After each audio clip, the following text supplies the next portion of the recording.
జిల్లా జిన్నారం మండల కేంద్రం లోపల శివాలయానికి సంబంధించినటువంటి శివునికి సంబంధించినటువంటి విగ్రహం ధ్వంసం జరిగినటువంటి సంఘటనలో మధ్యాహ్నం నుంచి సాయంత్రం వరకు ఒక వర్గం ప్రజల మనోభావాలు దెబ్బతిన్నప్పుడు స్పందించాల్సిన సమయంలో పోలీసులు సరైన సమయంలో స్పందించకపోవడం వల్ల జిన్నారంలో అది ఒక రకమైనటువంటి మత ఘర్షణలకు దారితీసేటువంటి పరిస్థితి నెలకొన్నది.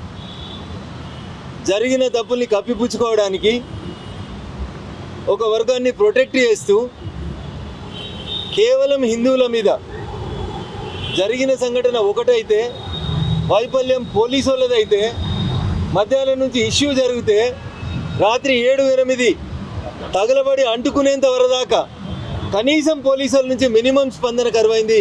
ఇది బాధాకరమైనటువంటి విషయం. మొత్తం అయిపోయిన తర్వాత సంఘటన అంతా అయిపోయినాక రాత్రి వచ్చి 10కి దొరికిర్రే హిందువులు, ఇందులో మంచిగా దొరికిర్రు అని చెప్పి 1, 2, 3, 4 ఎఫ్ఐఆర్లు. ఒక సంఘటనలో మీ వైఫల్యం వల్ల మీరు గొడవని సరైన సమయంలో నిలుపుదల చేయలేకపోవడం వల్ల ఒక దగ్గర నుంచి ఇంకొక దగ్గరికి జనాలంతా పరిగెత్తుతూ రాళ్ళు రువ్వుకునేటువంటి పరిస్థితి వస్తే 1, 2, 3, 4 ఎఫ్ఐఆర్లు నమోదు చేసిర్రు. 4 పేర్లు రాసి అండ్ అదర్స్ అని రాసిర్రు. 2 రోజుల నుంచి జిన్నారం, గుమ్మడిదల, పటాన్ చెరువు చుట్టుపక్కలల్లా ఎవరు కనబడితే వాళ్ళని అర్ధరాత్రి అపరాత్రి అని చూడకుండా పోలీసులు బీజేపీ సింపథైజర్ని, హిందూ ఆర్గనైజేషన్స్లో పనిచేస్తున్నటువంటి వాళ్ళని రకరకాలుగా వేధిస్తూ అర్ధరాత్రి అపరాత్రి అరెస్ట్ చేస్తూ ఉన్నారు. మీ తప్పు. అక్కడ శివుడి విగ్రహం ధ్వంసమైన తర్వాత అటువైపు నుంచి మదర్సాకు సంబంధించినటువంటి పిల్లలు వస్తుంటే స్థానికులు అడిగినారు తప్ప కనీసం పోలీసుల నుంచి ఇసుమంతా కూడా చర్య లేదు. ఆ పిల్లల్ని కూడా సేవ్ చేసి తీసుకొచ్చి పోలీస్ స్టేషన్కి అప్పగించింది ఎవరంటే హిందువులే. ఇంత సంయమనంతో మేము పాటిస్తూ ఉంటే, ఇంత సంయమనంగా అక్కడ ఉన్నటువంటి హిందూ బంధువులు పనిచేస్తే ఇప్పుడు ఫలితం ఏమొచ్చింది? 4 ఎఫ్ఐఆర్లు వచ్చినాయి. ఇప్పటికే 19 మంది జైల్లోకి పోయినరు. ఇంకా ఎవరు కనబడితే వాళ్ళని తీసుకుపోయేటువంటి కార్యక్రమాన్ని పెడతా ఉన్నారు పోలీసు వాళ్ళు. అంతటా సీసీటీవీలు ఉన్నాయి. దేశంలో 5 లక్షల సీసీటీవీలు మా దగ్గరనే ఉన్నాయి. మా దగ్గర పెద్దది కమాండ్ కంట్రోల్ ఉంది. ఏడ చీమ చిట్టుకుమనమా కనబడుతుందని చెప్తారు పోలీసు వాళ్ళు. మరి 2 రోజులు విగ్రహం ధ్వంసం అయితే మధ్యాహ్నం 12 గంటల నుంచి జిన్నారంలో జనం జమగూడుతుంటే రాత్రి 8 గంటలకు సంఘటన అయ్యేదాకా ఎందుకు పోలీస్ అధికారులు ప్రివెంటివ్ మెజర్స్ తీసుకోలేకపోయినరు? అంత అయిన తర్వాత ఇప్పుడు వచ్చి నువ్వు ఫోటోలు కనబడుతున్నావు, రోడ్డు మీద పోతున్నావు అని చెప్పి అక్రమంగా అన్యాయంగా అక్కడ పనిచేసేటువంటి అనేక మంది చైతన్యవంతమైనటువంటి యువకుల్ని అరెస్ట్ చేయడం అనేది దురదృష్టకరమైనటువంటి సంఘటన. ఈ సందర్భంగా నేను జిల్లా పోలీస్ యంత్రాంగం లేదా జిల్లా రెవెన్యూ యంత్రాంగం చేసినటువంటి తప్పుల్ని ఇప్పుడు సాక్షాత్తు డీజీపీ గారికి చెప్పడం జరిగింది.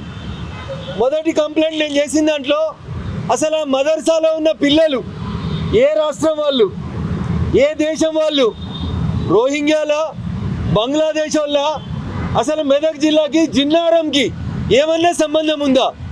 ఆ మదర్సాలో ఉన్న పిల్లలు ఏ రాష్ట్రం, ఏ దేశం అని కనీసం ఇప్పటికన్నా మీ ఎస్పీ గారు చెప్పగలుగుతారా? ఏం లేదు, ఏం ఎంక్వైరీ లేదు. టోపీ పెట్టుకోగానే మనోడు కూసోబెట్టుకోరు పక్కకు. ఎందుకు ఇయ్యాలదాకా జిల్లా పోలీస్ యంత్రాంగం ఆ మదర్సాలో దొరికిన పిల్లలు లేదా ఉన్న పిల్లలు ఏ ఊరోళ్ళు, ఎవరు వాళ్ళ తల్లిదండ్రులు, వాళ్ళ ఐడెంటిటీ ఏందనేది ఎందుకు ఆలోచించలేకపోయినారు? నేను ఈ ప్రశ్న ఎందుకు అడుగుతున్నా అంటే 12 ఏళ్ల నుంచి 20 ఏళ్ల లోపు ఉన్న పిల్లలకి హిందూ దేవుని విగ్రహాన్ని ధ్వంసం చేయాలనే ఆలోచన వచ్చిందంటే వాళ్ళని ఏ రకంగా మదర్సాలలో వాళ్ళ లోపల విద్వేషం రెచ్చగొడతారో ఒకసారి ఆలోచించాలి. మా ఎస్పీ గారు చూపిస్తారు, కోతి పోయి ఊపింది, విగ్రహం కింద పడ్డది. కోతి ఊపిన 2 రోజులకి విగ్రహం ముక్కలై ఇక్కడ అక్కడ పడింది. ఆ టైంలో ఎప్పుడైతే ఆ విగ్రహం ముక్కలైందనేది హిందూ సమాజం గమనించిందో అప్పుడు ఆ గుట్టపై నుంచి పిల్లలు వస్తున్నారు కిందికి. పిల్లలు ఎప్పుడు పైకి పోయినారు, ఎప్పుడు కిందికి వస్తున్నారు, ముక్కలు ఎట్లా జరిగినాయి అనే విషయంలో మాత్రం నో వీడియోస్. మా మీడియా మిత్రులు మాకు వీడియోలు ఇస్తే అవన్నీ మార్ఫింగ్ వీడియోలు అని చెప్తారు పోలీసు వాళ్ళు. This is the way how the police are investigating. దేశంలో ఇంత అల్లకల్లోలం జరుగుతుంటే మా మెదక్ జిల్లాలో సదాశివపేటలో ఒక సంఘటన జరిగింది. ఇట్లే వినాయకుని విగ్రహం ధ్వంసమైందని అప్పుడు కూడా మేమే కోఆపరేట్ చేసినాం. మెదక్లో బక్రీద్ సందర్భంగా గొడవ అయింది, అప్పుడు కూడా స్థానిక ఎంపీగా నేనే కోఆపరేట్ చేసిన. జిన్నారంలో మా సేవలు అవసరం లేదు పోలీసు వాళ్ళకి, ఎందుకంటే బీజేపీ వాళ్ళని జైల్లో పెట్టాలనుకుంటున్నారు. నేను చాలా స్పష్టంగా డీజీపీ గారికి చెప్పినాను.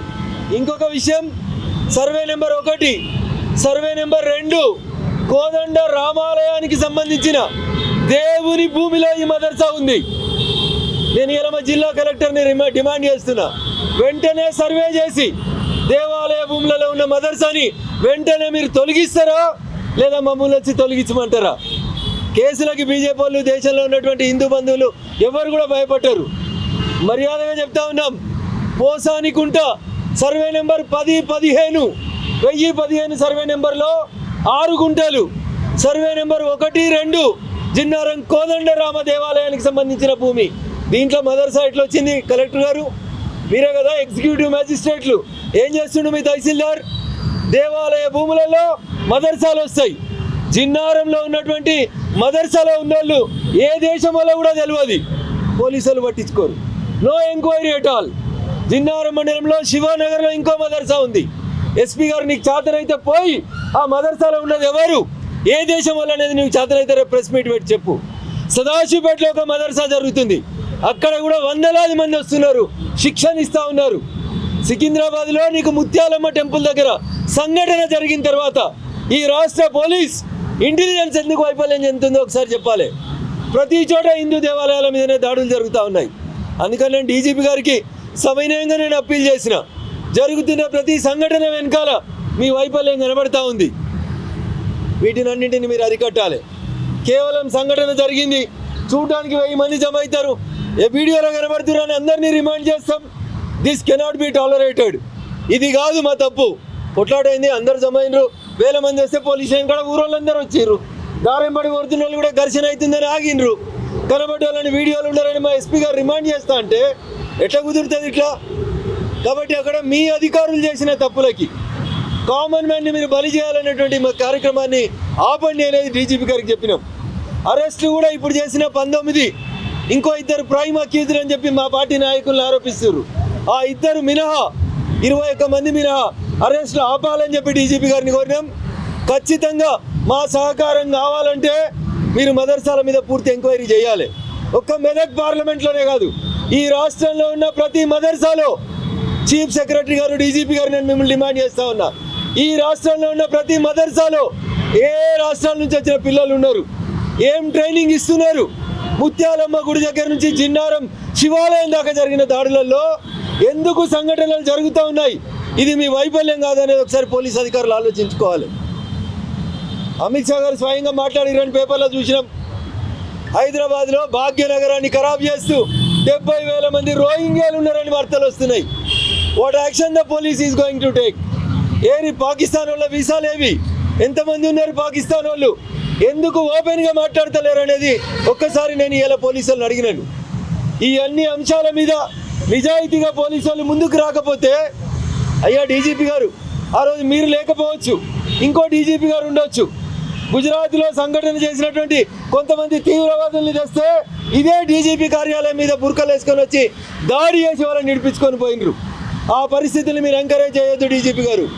నేరం జరిగే కంటే ముందే prevention is better than cure అని చెప్తారు. మీ 5 లక్షల సీసీటీవీలు, 1200 కోట్లు పెట్టి కట్టిన కమాండ్ కంట్రోల్ ఈ రాష్ట్రంలో ఉన్న రోహింగ్యాలను, ఈ రాష్ట్రంలో ఉన్న పాకిస్తాన్ దేశస్తుల్ని, ఈ రాష్ట్రంలోకి అక్రమంగా వచ్చిన వెస్ట్ బెంగాల్ నుంచి వచ్చిన బంగ్లాదేశీల్ని వెంటనే మీరు పంపకపోతే ప్రతి ఊరిని కూడా వాళ్ళు ఇట్లే తగలబెట్టే కార్యక్రమం చేస్తూ ఉన్నారు. కాబట్టి దయించి మేము అహింస పరమో ధర్మ అంటే మేము దాన్ని ధర్మాన్ని వైపు అహింసగా ఉండవాలని చెప్తా ఉన్నాం.